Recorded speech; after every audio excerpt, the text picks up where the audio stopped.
হায়দ্রাবাদ জগন্নাথ মন্দির। দেখো হায়দ্রাবাদে জগন্নাথ মন্দির তোমাদের সঙ্গে শেয়ার করছি।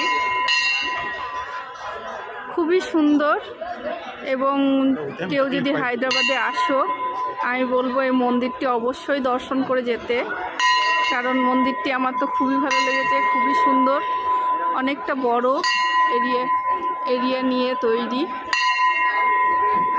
পুরীতে যে জগন্নাথ ঠাকুর আছে, মন্দিরের ভিতরে ছবি তোলা তো বারণ, ভিডিও ছবি এগুলো বারণ। পুরীর যে জগন্নাথ ঠাকুর আছে সেই রকমই আর কি ভিতরে মন্দিরের ঠাকুর আছে। দেখো মন্দিরের 3 সাইডে গেট আছে, পাথরের তৈরি, পাথরের নির্মাণ করা আছে মন্দিরটি। ভিতরে অসংখ্য কাজ আছে, খুবই সুন্দর সূক্ষ্ম কাজ, নিখুঁত হাতে কাজ। তোমরা যদি হায়দ্রাবাদে আসো তো আমি বলবো এই মন্দিরটি অবশ্যই দর্শন করে যাবে। সন্ধ্যাবেলায় সন্ধ্যা আরতি হয় এবং প্রসাদও বিতরণ হয়। মন্দিরটি যদি ভালো লেগে থাকে তাহলে লাইক শেয়ার কমেন্ট করো অবশ্যই।